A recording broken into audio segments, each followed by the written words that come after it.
How you doing, Larry and Mona Lisa? Welcome. Hi, we're doing good. Doing well. Thanks for coming on. Welcome to Reality Speaks TV, everyone. It's your lady, #SparkPlenty. And you have Yakarious, also known as Kamal, with you. Yes, today we're talking to the Fennells. Yeah. Welcome. Yes. Thank you. Yes. And this is like way overdue. I was thinking maybe coffee or some lunch or something, but this is cool. This is something different. This is virtual.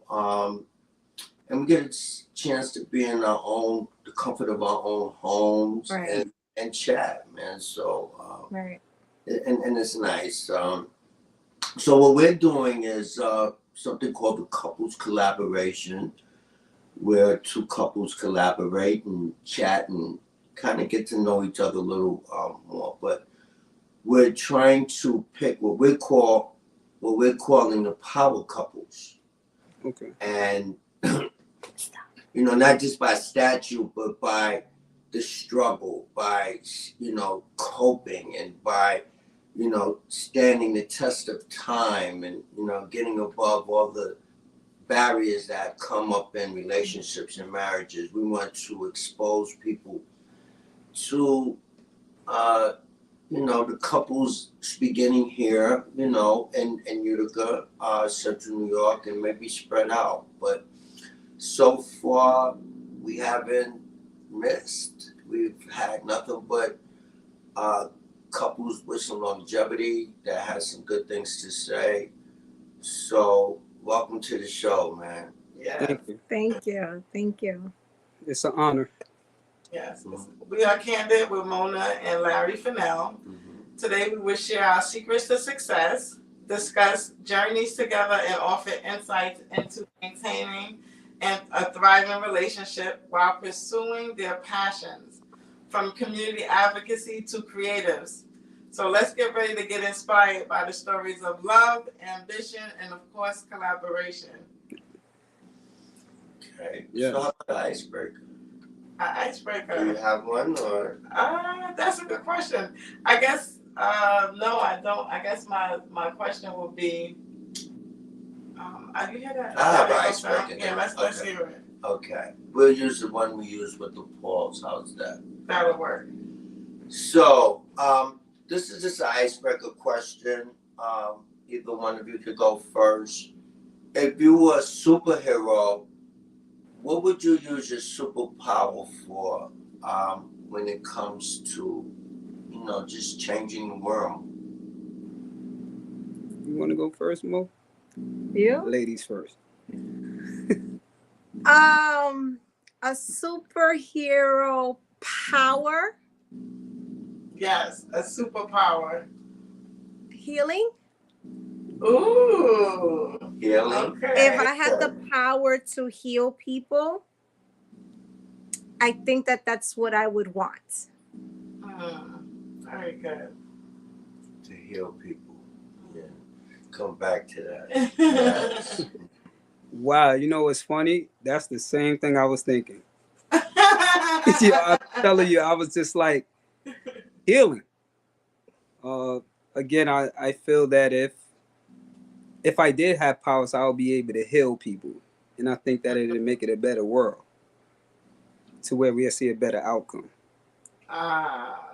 So I definitely, that was one of my, that definitely was my first one, was the healing part, because I'm like, if we're able to heal, then we'll be able to see constructive things happen in the world.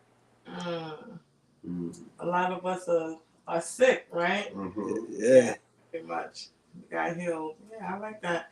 I think my superpower this week would be to to teleport. To be able to go back and go forward. I think teleport is to go someplace from where you are now. Time travel. That's what I meant. Time travel. Okay. I would like to be able to time travel to go back to my younger self and say a thing or two. Okay. Yeah. How you gonna help people? How's that gonna save something? Well, what it'll do is make me make better decisions. I'll probably go back to when I was about 17, 18. And I'll say, do this or don't do this, or do that or don't do that. Ideally, but So I help people because of my decisions won't be so selfish. I guess I'll be thinking about everyone.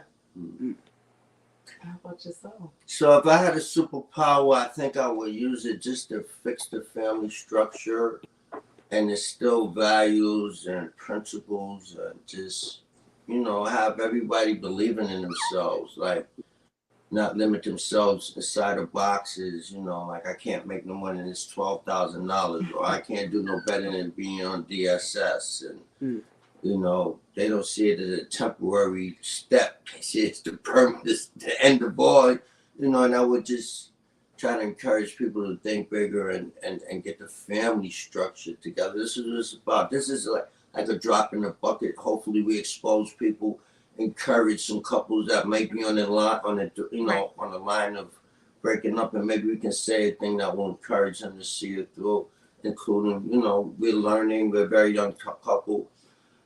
Just a drop in the bucket. And as I was thinking about, I think even single people that's watching this is getting something out of it as well. But that's another story. So our first comment is hi guys. That's from Heather. Hi, Heather. Hey, Heather, how you doing? So she's watching with us. Okay. So I guess the next question is how did you and Mona, Lisa, me and Mona and Larry as well? Mona and I met first. I believe I met Larry not too much far after because those two are like this when they come together because they both really work well in our community. Mona Lisa, I remember both of our children were going to the same school. And we were both on the parent leadership or parent teachers association. And actually, Mona was the first one that got me out in the streets, Mona. You invited me to a local organization that actually, that's where I met James Paul and them from. So we get to the root. Yeah, right? we get to the root of the root. Yes. Yeah. Mona actually, we were, she saw that I was very engaged in there. She said, how about you come to this meeting over here at this community center? And I came. And I would probably say, Mona, you were probably my, the olive branch for my leadership in Utica because I didn't really have a road or a path. So that invitation led me to that organization, which led me into other stuff. Right. So now that I think about it, Mona, you had the juice, girl. You invited me, so thank you. Oh, you're welcome. Thank you for asking that question because I was able to, get back into that. And I believe I met Larry later on at those same meetings, boots on the ground, coming in and handling what we needed in the community at that time. He was also a part of that organization. Yes. Yeah. I don't even know where I met you at. I know it was an event or a community event for sure. It wasn't nothing personal. It had something to do with one of the events as a result of Sparkle. As I said before, when we connected, she was running for city council. So I found myself stuffing envelopes, going out canvassing and going to all these community events. And even when the election was over, we still got all these invitations. And I developed an appetite for the events. I was curious because I have a passion to try to, I don't want to say help people. It's more like make amends. That's what I think I'm doing, If I can reach a person or plant a seed or influence, whatever it is, it's making amends for me. But helping is just a different perspective. And so I kept going to the meetings and so I bumped into you, I bumped into Larry, not as much as Mona, but and I didn't really see you that much, but the time we were out at a community event being active about something positive in the community. And that's another subject, like we need more of that, right? 10 or 12 people, 30 people sometimes. It's the impact. It's too many stakeholders and it's impacting too many of us for the numbers to be that little. But anyway. And Larry's like a ninja too, how he helped. He like get in there, do his 1-2 kung fu and stuff. You don't even know he's like a black knight. Like he's like, oh, dang, he done came over here and dropped all that black power and left. So he's definitely like a thief of the night when he's coming to his advocacy. You won't hear him coming, you won't hear him leaving. But trust me, he done left something. So with that said, Sparkle was not at the town hall meeting, and I seen him. I have you on tape, but I didn't even get a chance to show it to her. But speaking of that, he did another. Well, okay. Once again, a couple weeks ago, we were at being active at the local town hall meeting, speaking up. Years later, still doing the same thing, and you were saying you're ready to get busy again. You're back, so that's so that's a beautiful thing. Welcome back. We need all the soldiers, all the people on the ground. And don't call them come back. Been here for years. Well, that's the thing. He was just recently his schedule changed. So his 9 to 5 changed to 9 to 5, like it's a lot earlier. So now he definitely will be showing his face a lot more than before. Yes. Yes. I can't. Oh, you couldn't hear us? Sure. You can hear us? No. Yeah, better. Yeah, here you go. Better? Oh, no, Yeah. but I was saying that his schedule changed. Mm-hmm. So because his schedule changed, his work schedule changed, he'll be now available and more. You'll see him more than ever before because his other schedule was really hard. That makes That's sense. That's where the ninja came in at. So I had to make an appearance, and then I had to take off. Right. Right. Gotcha. So let me ask you a question before we ask them. Is he one of everybody said I look like? I mean, I don't. You look like me. I hear this. That could be cousins, right? I'm Yeah. just saying, just for the record, Yep. That's another reason why I remind Larry. So I get that. No. Anyway, how did you guys meet? That's Tell the us question. something about you. Ooh. Else. it's very interesting. From meet the way we met, not how we got back together. I know. You want to tell them? Well, we met in college. He was going to Herkimer and I was going to MV, but everybody lives in KP back in those days. Which is Kennedy Plaza. Mm-hmm. So that was like the dorms. No, we here. Hi. Hi, I don't know what just happened here. I don't know. You're still there. Yeah. So we lived in the same complex in Kennedy Plaza. Everyone, like all the students, all college students lived there. Oh, And that's we pretty much met there. But we were just friends, college friends or whatever. And then when I graduated, I went back to New York City. I went back home. He stayed. And then several years later, we reconnected. Yes. Well, how long ago was it when I first met? How long ago was that? It was like 98? 98, 99. Yeah. Ah, okay, Yeah, so okay. That's the first time we met. And then we got together. When we reconnected and started dating was in 2010. Yes. 14 years. Wow. 14 years. 14 years. Okay. And y'all been married. Y'all got married after how many years of dating? 5, right? We got married in 2015. Yeah. Oh, wow. Okay. About 5 years after. Okay, very So good. I would like to add to that. Yes, please. The funny thing is she don't know. We have this thing where we don't know when we reconnected. No, now when? I said MySpace. She would say Facebook. So we reconnected, and he keeps saying he wrote a whole poem one time. I think it was it a wedding vow that you wrote the poem? Yeah. He wrote a poem. I don't know if it was the wedding vow or something, but either way, he to this day he says that we reconnected in MySpace. Yes. But I don't remember it being MySpace. I remember it being Facebook. That's probably when they did that little, because MySpace transitioned to Facebook. Yeah. Right. It was like a year or two before people were like still transitioning. So And, I remember that time. And he still had like an AIM account. I think it was AIM or a Yahoo account. And we would talk through AIM through that instant message. Yes, I remember AIM. That was through America Online. Uh-huh. That was a chat, little separate chat that they had back then. I remember that too. The sidekick? Yes, the sidekick. On the sidekick. Oh, wow. Yes. Back. So y'all been together since all those years. Were you two studying the same major? No. We were in different colleges, but no, we wasn't studying. Yeah, we wasn't studying the same major. Yeah. Okay. And you know what's the part is that we both was in previous relationships. So at the time we were with people. But I always took an interest in her. Right? And I did too. This is when we were friends. Yes. This was back in I would say 99.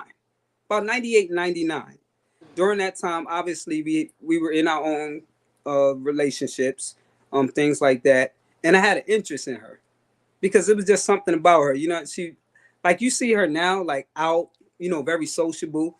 It was something that I liked about that. Like she was like, to me, I called it fearless and carefree. So I would see her at like college parties, and I'm like, yo, who's this little girl? like this little girl in the party, like in the middle of it, just having a good time. So at that time I was interested, but again, we were in relationships. So we didn't really want to take it there. So we was like, I don't know. But we all had our own little circle at KP. Yeah. It was it was like a family. Everybody knew each other. It kind of felt like we was in the projects. That's exactly the feel it gave. KP gave it to. During that time, KP was like she said, it was a dorm off campus where everybody lived. If you went to Herkimer, if you went to SUNY, if you went to MV, you was in KP at the time. Wow. Yeah. That's interesting. Oh, And it was probably a better place back then now, because this is a little wild. Wild side now. It was. I was surprised to hear when I came back to Utica. I was really surprised to see or hear the things that I've heard, because I was like, wow, it was never like that. There was some things that, we was like, oh, it was a little crazy, but most of the craziness was because of us, the college students that did that. But it wasn't nothing like what's going on now. Right. Yeah, it was very heartbreaking, because I'm like, wow, it was, like KP, we had memories in KP. Yes. Wow. It definitely was our transition to adulthood.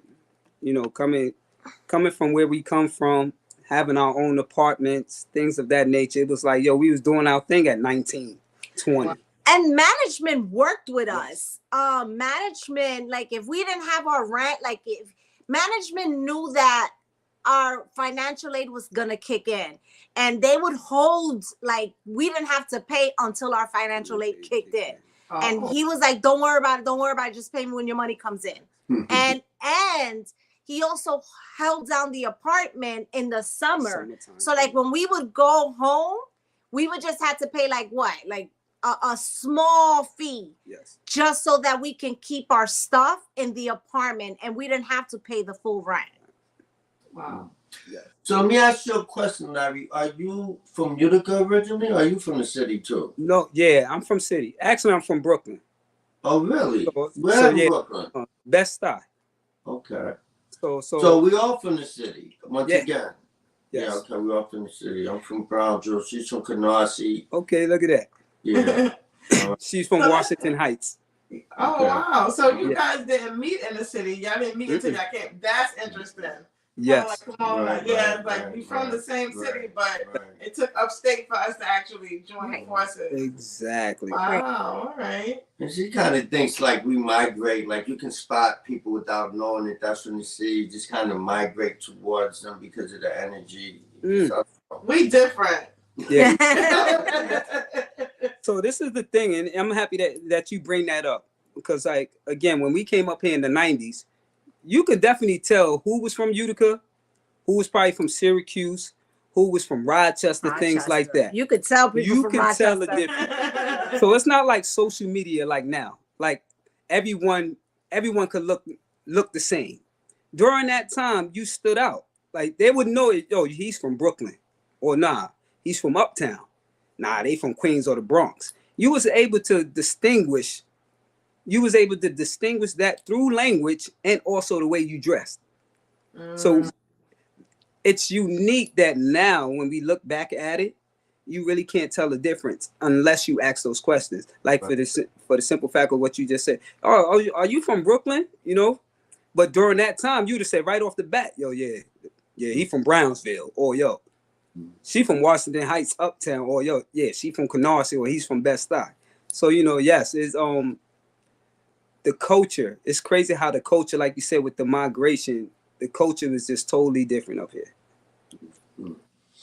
So guys, what's going on in this community, man? What is it? What do you guys think that, just to get serious for a minute, what do you guys think that could be done to help this community grow a little bit? And, most of the problems is amongst us. That's what we should be concerned about. I don't know if this is too sensitive, but we live here, and you do come out. We do come out, just a quick chat. I had a guy tell me just a couple days ago, he must have seen me posting something. And he said, yo, bro, he said, these young people do not want to listen, man. I'm telling you, they will not listen to you. So you're trying to tell me you're wasting your time trying to talk to them because they're not going to listen to you. They're different. And I keep hearing that, but I don't know what that means. I think every person has fear. And huh? Yeah. What did you say? No, we said, Okay. All right. So I was just explaining where I was going with it. But, all right, okay. but I don't know did you know where I was going with the question? I'm just wondering if you have a comment. Repeat the question again. I'm sorry. One more time. Yeah, I was just talking about the state of our community. You had a comment about it.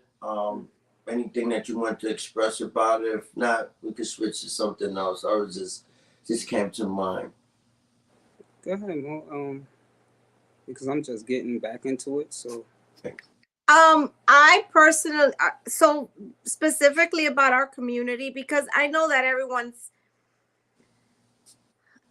everyone likes to generalize and say, oh, this is happening in Utica, this is this, all Utica. But when you really think about it, in a lot of places, we're not the only ones going through what we're going through. And there's a lot of other cities that are on the same level or the same status or even worse. Yes. I would love to see what works. I'm not in tuned with other cities, but I would love to see what's working with other cities and what's not working with other cities. But so let's talk about our city here in our community where we're at now. I always felt strongly about collaboration. I always felt strongly in breaking the silos, I feel that there's so many organizations, there's so many powerful people here. We have tons of movers and shakers. If we can all get into one accord and help one another and support one another, and that's the other thing, that there's not one answer or one solution to solve the problem. There's tons of problems, there's tons of solutions. But we all got a role to play. We all got our expertise. We all got our lanes. But if we can support each other, so if somebody is into economic development and another person is into parenting skills and another person is into youth, great. But how can we all then work together in order to lift up the community? And I feel that we may be lacking in that. I don't see it as much as I would like to see it. where we're really talking with one another and really working with one another, and supporting each other. And that's what I even though I don't like to lose hope, and I really do feel like right now I'm seeing a lot new initiatives. I'm seeing a lot of new faces, which is great. I don't want to lose the momentum. I want us to continue growing. But again, my biggest thing is collaboration and supporting one another.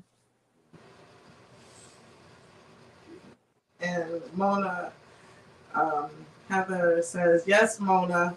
Yeah, Mona, yes. Thank you, Heather. I just think, like, I agree with you. There are so many different issues that make it a problem. And we could probably just, for example, mental health. I think that's a real major issue and what we're trying to solve, one of the problems, because it's touching people, that's using drugs, that's homeless, that even in relationships, so it's the mental health, and it's such a mystery. Like, you don't know what to do with it. It's so really, how do you, and as the police, the officers were saying at the town hall meeting, the chief, that I think I came to a community meeting too where it was saying that the majority of the calls now is mental health and overdoses. That's what most of the has something to do with mental health relations. So that is a big problem because Kamal, and I agree with you. I really do agree with you with mental health, because I feel like that is a huge that plays a huge role in majority of what's causing problems in our communities.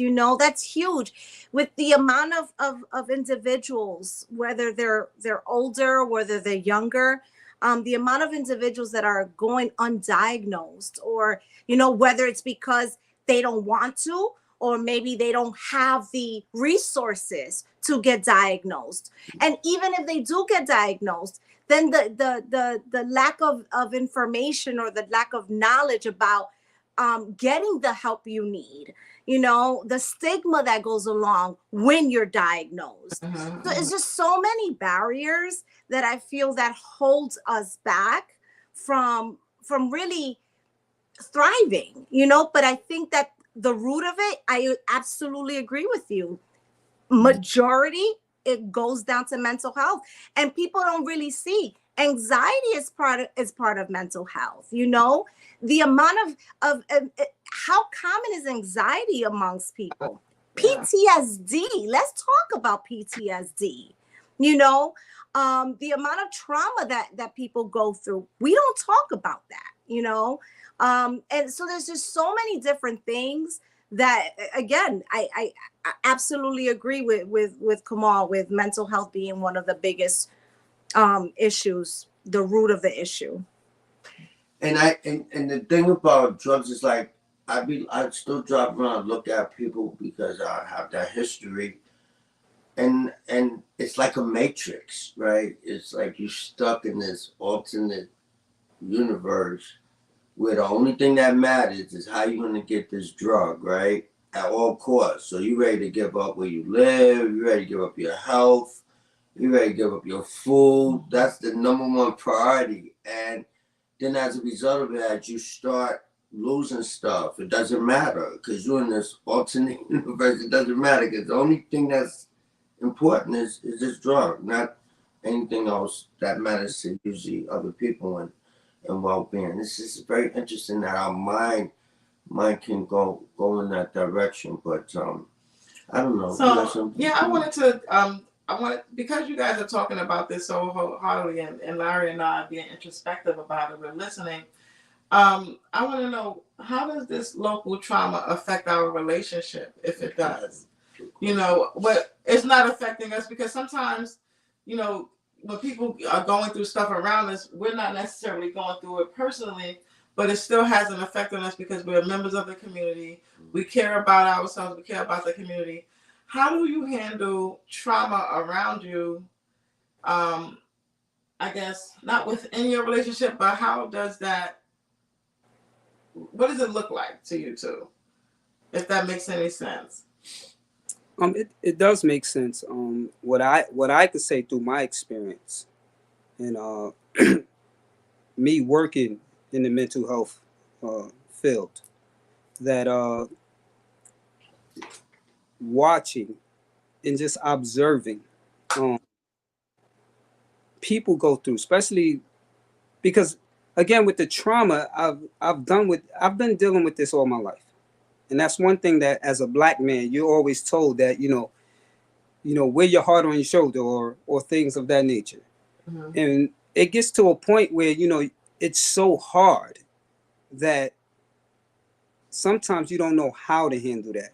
So when it comes to me and her relationship, right? When I see, like when it came to like George Floyd, or I was constantly seeing that unarmed black people dying, right? Or getting murdered.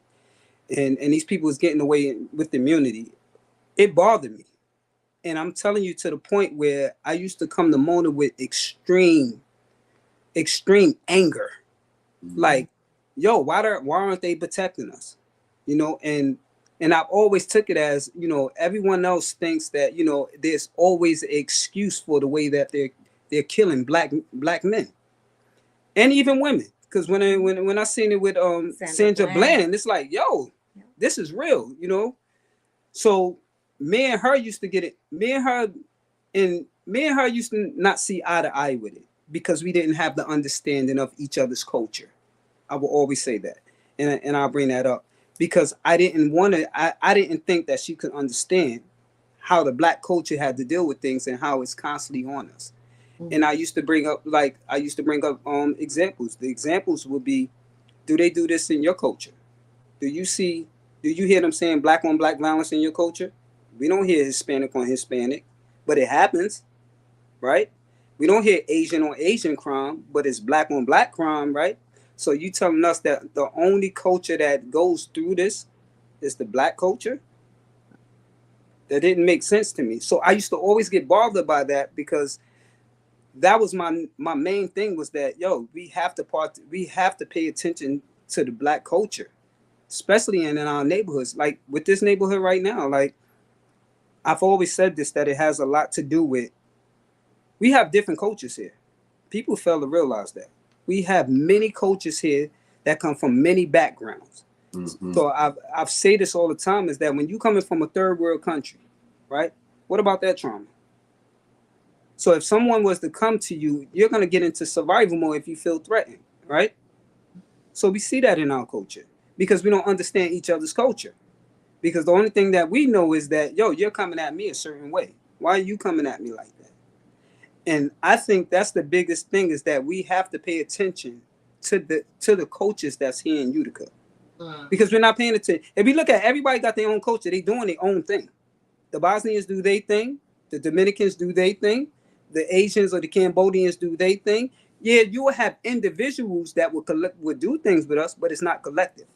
Right. So that kind of, it always impacted relationships. And also with me and her, now we have that understanding because now we communicate more. Mm-hmm. So I have the understanding of her. You want to add what helped us? Tell me. I asked him, does he want to add why we're communicating a little bit better? Yes. But I also wanted to know, because Larry just said something very important about the cultures. And I'm up here to be black, but the culture is still different too. I have an Islamic culture. I also have an African culture, but I'm also a Black American. So I understand that culture very much so. Mona, I want to know, how did you cope with the difference of a culture? Because sometimes that can be a barrier for relationships, right? Whether it's ethnicity or race or anything else like that, heritage, How did you cope when he was frustrated about this, the way the black people were being treated in America, and it wasn't as prevalent in your culture? How did you cope with that, if you don't mind sharing? So he first said that we didn't see eye to eye. Though I was affected too. We both were affected, and we both felt the hurt and the pain. How we reacted was different. Though we wanted the same goal, the way we thought of getting to that goal was different. So, and the pain we still felt was the same, but we didn't see things and how can we fix this? We didn't see it eye to eye. And that was very frustrating. It was a topic that we couldn't even talk about. So I was going through my own problems and internalizing it. And he was also going through his own thing and he's internalizing it. And he just felt like he couldn't talk to anybody because nobody understood how the anger that he felt.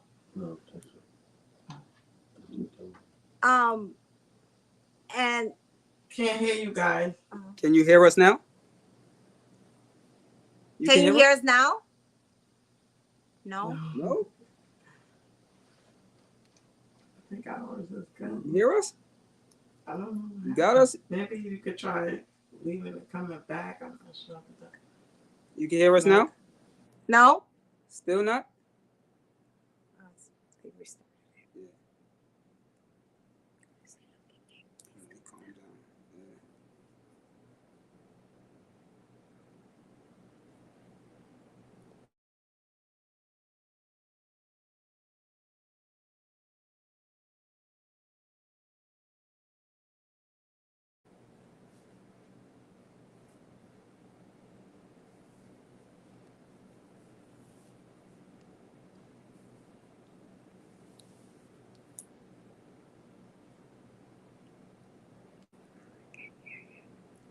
Take it off the thing. Can y'all hear us? Yes. You can okay, but we can't hear you. You still at all? No. No. I wonder if you can leave and then come right back. Okay. Wait. Leave. Testing. Okay, let me mute this mic. Okay, let me go get them. Yeah.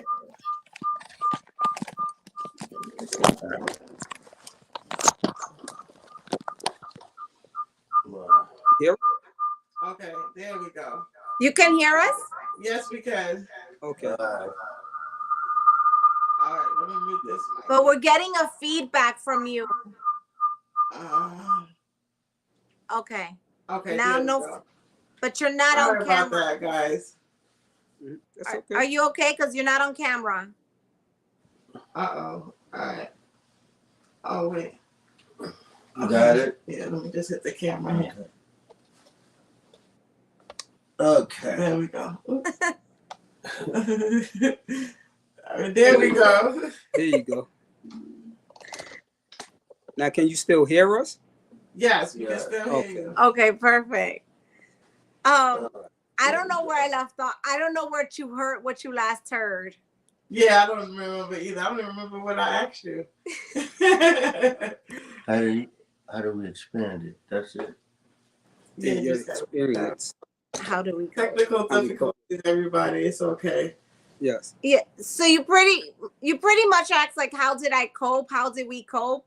And That's right. I was just explaining like from the beginning how he said that we didn't see eye to eye, though we felt the same pain, or we felt pain. I'm not saying the same pain, but he felt something, I felt something. And we were trying to reach the same goal, but we just didn't see eye to eye and how to get to that goal. It took us a long time, but I want to say what I wanted to really emphasize is that we decided to go to therapy.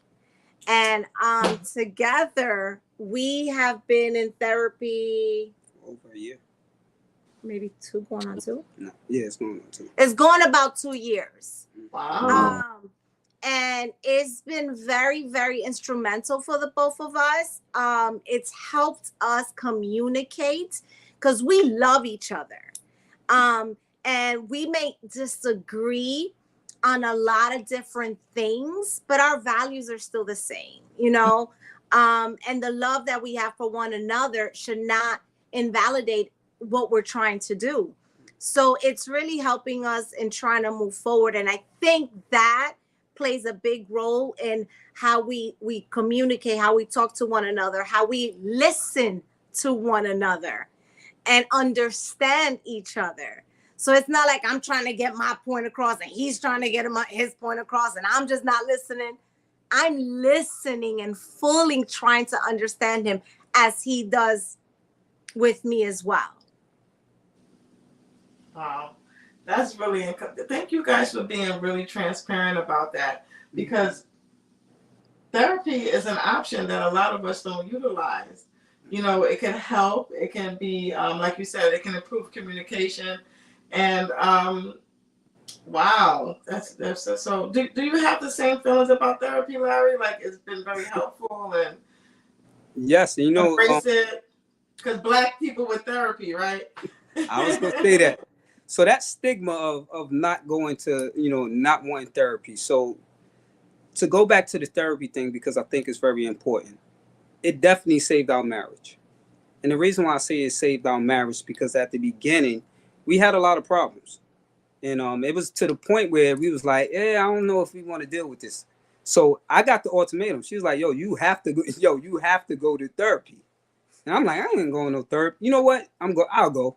So you know our stigma as a Black man, I'm going to this therapy. I'm gonna sit in here, hear what she has to say, and I'm pretty sure that she's not gonna understand me. That's exactly what I went into. So I was standoffish. I was totally standoffish. I didn't say a lot. And then she had said something that just broke open for me. And she was like, I see the hurt in you. And I'm like, yeah. She said, you have trauma, that you have some trauma that you have not had a chance to actually face. Don't hear you guys. Sorry. Oh, you still don't hear us? Buffering. They're buffering this time. We're buffing? That's so I think we got to take it off of here, Mom.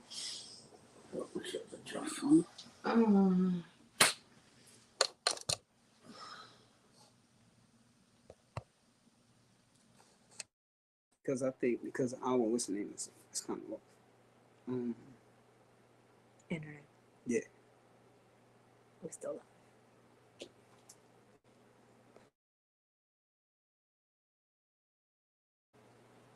Can you hear us? I can't hear you though. She's on mute. Oh. There we go. So we're gonna go right back to the basics and keep it on the laptop, because Okay. our phone is not our best friend right now. Apologize for any technical difficulties, everyone. That's all right. So we was talking about therapy.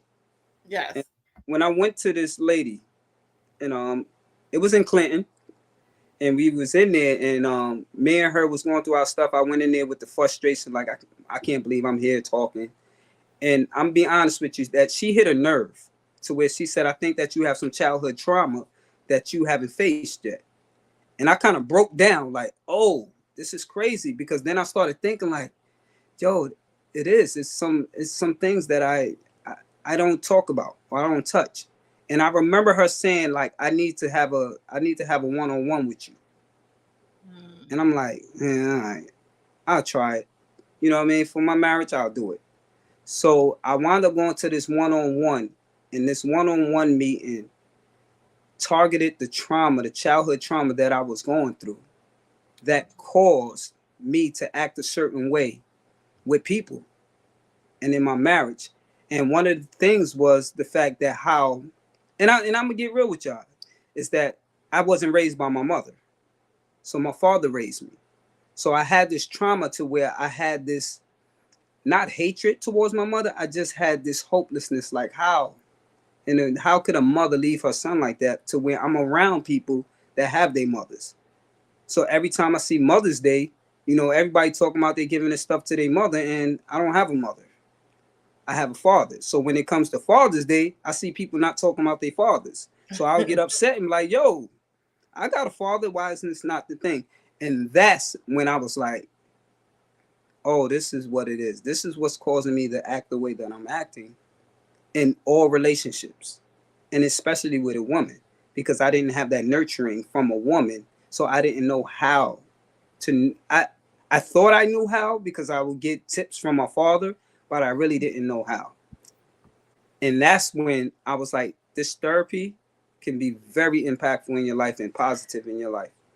And just so you know, because it's not like it's magic. That was our first time in therapy for a separate issue. And we were there for quite some time. We stopped and things were going well, but that issue was pretty much resolved. But now we had a second issue where our communication was really bad. And that's the therapy we're in. And it's almost been 2 years. And that's been helping us. We've made a lot of progress with communication. So, as far as the mental health, I know that I'm undiagnosed with a few things as well, because I know I've suffered some trauma. But to me, the most subtle thing and the most devastating is frustration, man. I think we don't pay enough attention to frustration in our life on a daily basis. I think it piles up. I think we take our frustration out on the people closest to us, and we bring frustration from other people and give it to people that is not meant for us, instead of people that's meant for. And I think it adds to, stress, if you're frustrated enough. But you definitely appreciate you staying there and hearing that. And it doesn't surprise me, that someone that works in the mental health field would choose that as an option to help cope. We have actually been in couples counseling once, and we're looking to get back in again. And just Emma just saying that for me, these couples collaboration have been a form of therapy, because I get something from every couple. Right. So this is a form of therapy as well for me. Yeah, it really is. Mm-hmm. Wow. Yeah. So and the one thing that I've learned through it is that I have to get back to knowledge of self. So now I've been concentrating on myself, because if I can't take care of myself, then I'm gonna take care of my wife. I've always preached that, but due to the environment, due to my professional field, things of that nature, it took all that away from me. Working 16 hours, days where I was working 16 hours, 80 hours a week. It really took a toll on me. 80 hours, wow. Yeah, 80 hours a week. That's how much it was. My job had me like that for about the last 8 years. Wow. It was sometimes 80 hours a week. It was unbelievable where my health. Yeah. She's seen it in my health. You know what I mean? The lack of sleep, not eating right, things of that nature. And it took a toll on me mentally and also physically. And then I made this vow. I was like, yo, I got to get off this shift. I have to do something different, things of that nature. And now that I'm off this shift, I'm starting to get back to myself. I'm starting to learn myself now. And that's why when I said, what does that look like, Larry? What does that getting back to yourself look like? Right. Can you I'm gonna give it to you. I'm gonna give it to you, bro. Give it. I got a routine. All right. My routine is this. Meditation was the biggest thing. To get back into myself, I meditate every morning. I meditate, I pray. Then after I pray, I make sure that I alkaline my body. If y'all didn't know that I'm plant-based. So I'm plant-based. So I alkaline my body.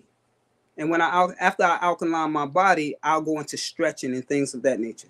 I made this a vow that I would do every day. And I've been doing it every day to the point where now I see the clarity in myself. So now I'm tapped in again. So I'm tapped into the community because that's the thing that I was doing. That was my purpose. Again, I'll give you a little history to where I used to work for the Boys and Girls Club. So everything that we talk about in the community, I know we can do it. But when you start taking away resources, then you start seeing the things that we're seeing. And then we kind of blame it on the kids, which is actually not the kids. It's the fact that we don't have the resources to be able to put into our community to strive. So those is my routine. So now that I have that routine, now I have clarity. I have emotional intelligence. I have to the point where I'm more patient and I'm wholesome. So now I'm more, when I look at things, I don't look at it from a negative point of view.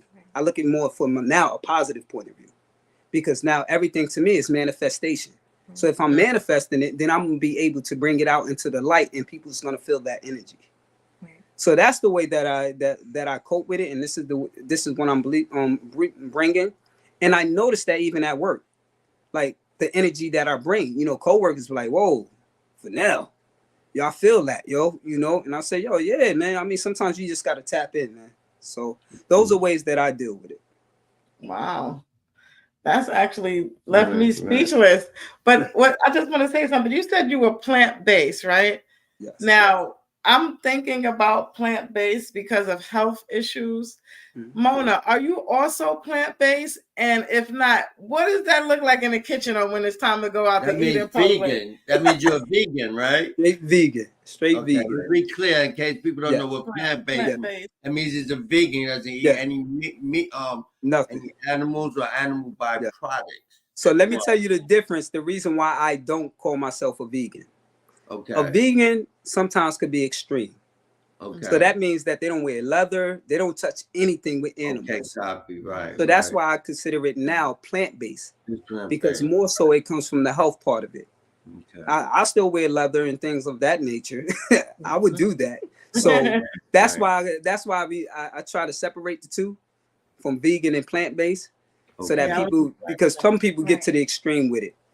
But however, when you said about me and her, so when I first started this journey, right, I imposed it on the family with our sons and everything. I was like, "Yo, you need to do this. You got to do this." And I'll tell you this. This is where communication. This is when communication causes problems in your relationship. I'm not knowing that I'm imposing my belief on her, which is kind of pushing her away. So I'm like, "Yo, you need to do this because when you," they said, through sickness and health, but you're killing yourself. So I'm not, if you're killing yourself, why should I have to help you when I'm trying to promote a better, healthy life? So, I used to do it in a human way, but then I started noticing that it was taking a toll on her. So when I sat back and said, "No, I can't oppose this on her. Whenever she's ready, and if she's ready, she'll do it. But I'm going to love her for her. So if that's what she's going to do, she's going to do." This woman is, when I say in the kitchen, it's exceptional. The meals, I'm telling you, because I took her out of comfort zone when I made that decision. And she's in the kitchen and she makes those meals for me. And she also makes meals for herself. So I have to give her kudos for that, to be able to say, "You know what? I'm a sacrifice, even though I don't eat vegetables, but I'm going to make sure that you have a hearty meal and you're taken care of." So just to be clear, I don't know if you caught that. I don't eat vegetables. He only eats vegetables. Let's be clear, right? Exactly. So, but we make it work. Yes. I do make his meals, and I make my own. If I needed him to make something for me, he would make me meals. He has in the past. He's made me steak. He's made me chicken. When I eat, I do try to eat healthy. I may not be as healthy as he is, but I try to eat clean. Like, if I'm gonna buy chicken, I want to buy the hormone-free chicken, no steroids, no nothing. So I am, but I'm also incorporating new things, new foods, so I take ginger and turmeric shots every morning. Something that I've never done, drinking smoothies with kale and spinach. So I am incorporating some things. I'm just not there yet. I'm on my pace. So we going through our journey right now as we speak. I said, she does the sea moss. I'm doing sea moss. I've never done sea moss before. We working out, and I give it to her. I mean, she's on a journey, and I think, again, this journey has a lot to do with the therapy too. because when we go to therapy, there's certain things that we talk about and that we have to work on. So when I hear you guys speaking, you know, it's the first time you guys was transparent. You shared some stuff. You shared some stuff, and what I've heard is like what we hear with every couple, including ourselves. Like when you're relating to another person in your relationship, there's going to be some differences, right? We're not going to agree on everything. We're going to have different lifestyles, plant-based versus non-plant-based. And for some couples, that could be the end of the relationship. A simple thing like, I'm plant-based and you're not, could end the relationship. Right? We know that. We see it, right? Absolutely. It's a matter of how you coping with it. And you also said that at some point you went to couple counseling because you felt that it was necessary, just like we did. But it's not the point of having to go. It's the point that you love and like each other enough to want to say something that you see value in to go. How many couples is not going to go? Right. You know, for pride. I don't want nobody to know I went to couples counseling. Really? If it's worth it, why not? Let's normalize that. We need to normalize that. Yeah. And I would say this, and I'm like, we need to go to counseling. Yeah. Because it's like, you know, it's just that's that's exactly what this is about. You know, learning from other couples, what are some of the secrets, or what some of the things that work for you. You know, so I guess I ask every couple this. Mona Lisa, I'm gonna ask you too. How do you deal with the flirting? How do y'all deal with the flirting? I mean, I think we having to know because everybody has their own way of with it, right? Like, how do y'all deal with, because like you mentioned before, Larry, she's a social butterfly, you know, she just naturally likes to, you know, just kind of like myself, Mona, we have that in common. And I would think that you and Kamal have that in common. Like I have this ninja, very masculine way about you all, very serious, but also playful, right? How do we handle flirting, or how do we set boundaries? You know, so that was a big issue for me at the very beginning of our relationship. I want to say that was a huge issue. I didn't know how to handle that, but it was also more so because of my background, because of what my experiences, because of my parents, you see? So when you start to connect things and then know what you got. So now I'm at this point, like, yo, babe, you want me to just give her your number? Like, I don't want to be the middle person. And it's not even like that. It's so much to the point that I trust him enough that I'm all right with it, you know, but it took me a very long time to get where I'm at, because that was a huge issue. But a lot of it again, we see things because of our experiences. So we put these lenses that we're seeing through, and our perspectives is hindered because of our experiences. So once I understood that, and once I got past my insecurities, and there was some things that he had to work on, let's not, you know, so we both had to work on two different things. He did so much work. He put in a lot of work to help me feel safe, secure, and he let me know that, Mona, I would never do that again. If that's what bothers you, done. But it took us work. It literally took us work. Key word, work. Key word. That so many people don't want to do. It'll work. And the easy thing to do is just walk away. I'll take my stuff and leave. That's the easiest thing to do, to work. Key word. He wasn't hearing that. He said, Mona, if we're going to get married, divorce is not in our right. It's not an option. And he said that, and he reminded me of that. And I said, you know what? He's willing to put in the work. Then I'm willing to put in the work. So my thing was, and these are, you know, just doing my research and things like that. One thing I've learned is that men have so much invested in marriage. So if we was to let that marriage go, we got to deal with all these court fees. We got to deal with all the alimonies, the child support, things like that. And I told Mona, I said, Mona, this is the reason why you see that when it comes to the divorce rate, it's mostly initiated by women. It's not men, because men have so much stuff invested that he can't just get up and just go. But for women, yeah, they can get up and go because, you know, they have this, I wouldn't say they have like this comfort. For men, it's like, yo, we might lose everything. It's a possibility that we lose everything. And I said to her, I said, yo, listen, there's no option. You know what I mean? We're going to work through everything. And I mean everything. I don't care what it is. So again, it goes back to our culture difference. It was one thing that my therapist, because we also have individual sessions. And she asked her therapist, and I asked my therapist, I said, people coming from different cultures, my wife being Dominican, I'm being Black American. Can we work on our relationship? Yeah.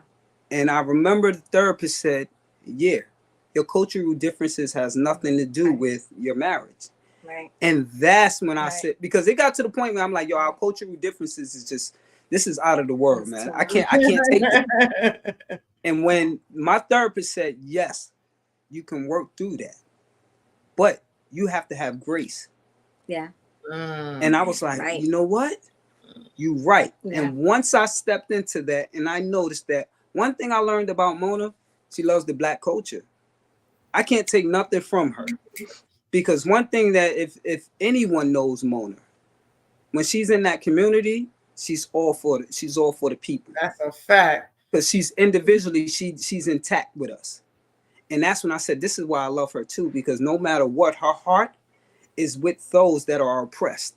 And that's when I said, yo, you know what? I got to get back into it. I got to get back into the community because, yo, she's the one that pushed me back to my purpose. Because of all the work that I'm seeing her do outside of here. And I'm like, yo, I see my lady all over. So I said, yo, I got to get back into this because this is what I am. This is my purpose. So those was one of the things that really pushed us. And now I got to the point where, yo, every day we just love each other even more. That's right. So that's why I'm at with it. Yeah. Yeah, and I just want to agree with Larry. I just so happen to be Black, and Mona is really for us for real. Like every time that I see her, when I see her, it's always an interaction of love. It's no separation. It's just like she makes me feel like I'm one with her, you know. And I appreciate that, Mona. You, like Larry said, you do advocate on our behalf, very much so. Thank you. You know. And I just wanted to talk about a little bit about what your union brought out. I know you two have inherited 2 sons from one another. You want to speak about that? How I think they're grown now, right? Yeah. It's whoa. I also have a daughter. Also a daughter, and I have a grandson. Really? Yeah, I have a grandson. Yeah. Wow. Yo, I'm telling you, I don't know how it skips. It skips people. That when you see my grandson, he looks just like me. Yeah. Just like, yo, everything. And I'm like, yo, this is crazy. Like it skipped and got to us. Well, anyway, with me and her. He's 2. Oh, he's 2. Yeah. No, actually, he's 3. 3. He turned 3 in January. Sorry, 3. Yeah. Oh, wow. So with that being said, me and Mona, I went, and this goes back to how I met her again. One of our friends, you know Tracy. Yes. Oh, so God. Tracy, she had what, a remission? She had a remission party. A remission party in the Bronx, right? At home in the Bronx. At home. Now this is years ago. This is where I'm talking about. This is when I'm talking about. Oh God, that's. I was with I brought somebody with me to Tracy's thing. I mean, I'm gonna tell my part. She's gonna tell you the story, but I'm gonna have to retell you the story, please. So I brought somebody there. I didn't know she was gonna be there. I didn't know at all, and I'm like, all right. So I get there, and I'm like, oh. So my kind of heart dropped because we had lost contact with each other. So I'm like, oh, damn, she here. So in my head, I'm like, I don't know what I'm gonna do, but yo, I'm not really with this girl. But I brought her here, and I know Mona was that was my crush, And I'm like, she has her son there with her. So I'm like, yo, that's your son? She was like, yeah. And she was like, and I forgot how old was he at the time. I know my son and her son is like 1 year apart. Yeah. And I was like, yo, I got a son too. And then she had her son there. And I was like, yo, that's cool. So I'm like, all right, cool. So again, I played it cool. I didn't say anything at the thing, and I'm in my zone at this remission, and I'm doing my thing. So we talk, whatever, we exchange numbers or something like that. We did not. I don't know what happened. We did not. All right. I don't drink. I don't know what happened at the thing, but this is when she's gonna come in. Because everybody says, oh, that's when we got reconnected. No, it was not when we got reconnected. We saw each other at Tracy's party in the Bronx. We saw each other, and I was very shocked. And yes, he was also I crushed on him. And but we didn't exchange any numbers. It was just we all took like a picture that Tracy still carries to this day. But I was with somebody else, and he was with somebody else.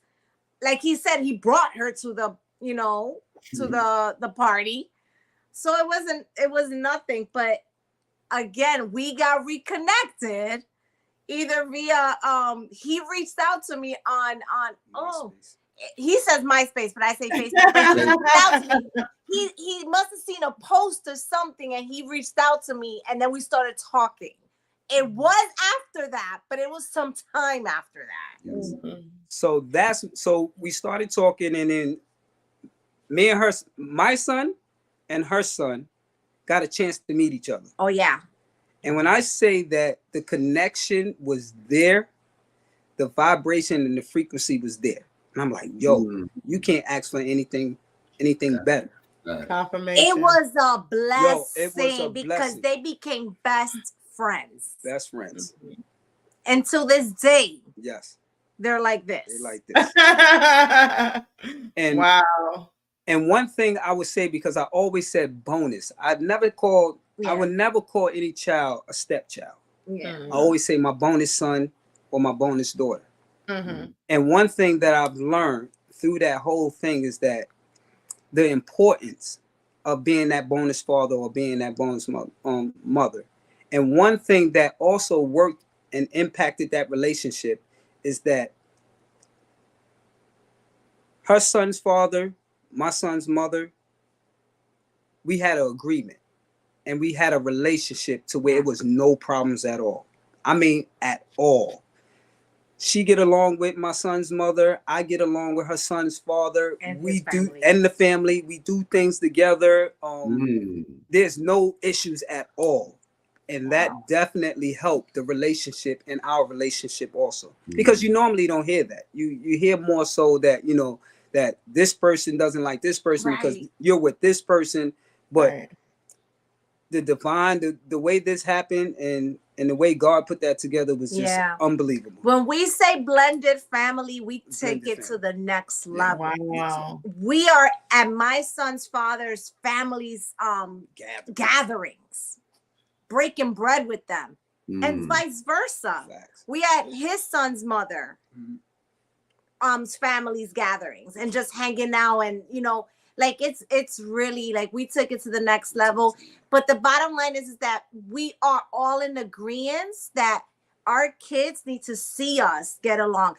He just gained a bonus mom, and he just gained a bonus dad. And that's how we all looked at it for the sake of the kids. But then above that, we just want to, there's no hate. Like why there's none. There's no hate there. That's beautiful. Yeah, that's really beautiful. Yeah, so I just want to close out with this one last question, and then it seems like time flies when you're having fun, but I feel like I owe y'all like at least 5 to 10 minutes for the technical difficulties. I apologize again, and thank you for everyone who's still watching. I guess my question would be for you two. What advice would you offer a younger couple? When I say younger couple, I mean a couple just starting out. You guys been together for a long time. Who is thinking about, maybe they're on the fence. They don't know if they want to stick it out. They don't know if we want to do this. What advice would you offer that young couple generally? My biggest thing is and I've always said, and I preach this to a lot of people that I speak that's young. You know, Janessa. yeah. I always tell her that, listen, you have to go out there and experiment. You have to get some type of experience, and you have to explore. Because one thing I've noticed is that even when I was younger, we get into this relationship and we really don't know the person. We don't ask certain questions. We don't ask certain questions of what's their life goals.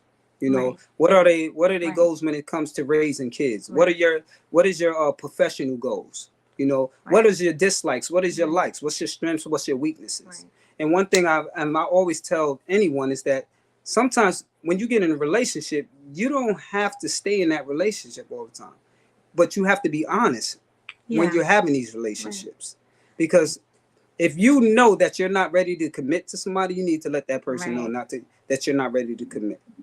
So that's one of my biggest things, is to always go out there, because what you see in one person, you might like or you might dislike. And then when you get all that information together, then you choose the person that's going to be compatible for you. So that's my biggest thing, is to go out there and just date responsibly. Date responsibly. That's it. Can I add, I just want to really emphasize getting to know yourself enough to know what it is that you want, that makes you happy, and your deal breakers. And then getting to know yourself, but then also getting to know the other person, like genuinely getting to know the other person. So being honest with yourself and being honest with your partner. And in terms of relationships, so like, let's say you got past that, but there's some challenges, seek therapy, seek someone to talk to, seek other people, like be honest, be transparent. I think that'll take you, and hang out around other married people or other couples. That's really big. I'm not saying not to hang out with single people, because I have single friends and he has single friends. It's all good. But hang out with other positive and relationships and couples. Yeah, we don't want to hear from our girlfriends or our male friends.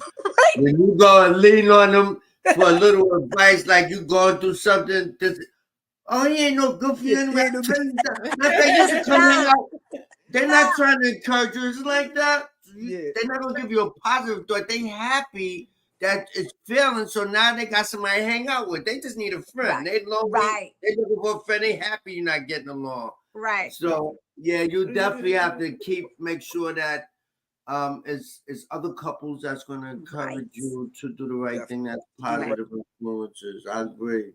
And this is the last thing I'm going to say, is that I have a friend, one of my childhood friends. He said to me, you're not allowed in my house when you're single. And I'm like, what? He was like, I'm a married man, so I can't allow you to come into my household, because you're going to breach what I have going on in my household. You are a single man. So therefore, the only ones that are allowed in my household is the ones that are in a committed relationship or is married. And I've always stayed with that, because I'm like, yo, that's true. Because what happens is that you breed those that are just like you. So if I'm a married couple and we doing married couple things, then that's when I'm gonna gravitate. But if my marriage ain't going well, of course I'm always want to reach out to the woman that want to go to the bar all the time. I always want to hang out and party, just like the men. So that always stuck with me, is that one thing that I've learned is that you always have to be around couples that are doing the same thing that you're doing on a positive scale. Wow, that was great advice. Thank you to Mona, Larry, and Mona Fennell. You know what I noticed when I was typing up? That you didn't have to go far with your initials, Mona, when you got married. Girl. So that's kind of cool. So thank you for joining us. You had I just want to thank you guys. It may not be big for everybody, but it is Super Bowl night. And Larry was gracious enough to share half of the game with us instead of watching it. So we'll be able to catch the other half. And that's big for football. And one more thing I want to say is that this is the year anniversary of my grandmother passing. Oh yeah, today. Wow. So today, so which was the matriarch of my family. So I just felt like it was in the spirit for me to be here What happened on? Yeah, Oh, Today. she wow. died last year What's on this her day. name? What's your grandma's name? We got to talk about Her it. name is Bernice.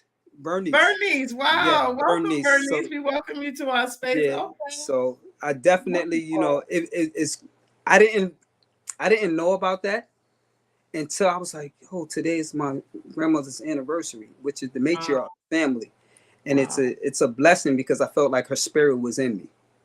Wow. So Rest in again, power, Bernice. yes. So I give honor and I appreciate you guys allowing us to fill your space with our story. Yeah, no, we appreciate it. Yeah. And hopefully, you know, this collaboration won't just stop with this little segment. Right. You know, the vision is, you know, we get enough couples, who knows, maybe we'll try to get together and have a 4-star dinner somewhere or something, right. man. You know, Hey. listen to a live jazz band because we'll know who all the couples are. So Right. that's down the road, man. You know, Yes. we'll see. And Larry was telling me too, not to cut you off, but Larry was telling me that Mona, they both had this idea with couples collaborating as well. Right. Like So it was just, we just probably need to get together and see, That's right. you know, see what we're talking about. That's This it. is not the end. This is the beginning. Beginning. Right. That's right. You know, chatting and getting together. We gotta get some coffee or something like That's that. right. You know. That's right. I just want to give a major shout out to those at home or wherever you are listening. Thank you for tuning into Reality Speaks TV. Yes. This is real talk, real people, real talk in real time. Yeah. Thank you for listening and good night, everyone. Be in touch. Good night. Until next time. Peace. Good night. Good night. Right.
Yo, it ended. Okay.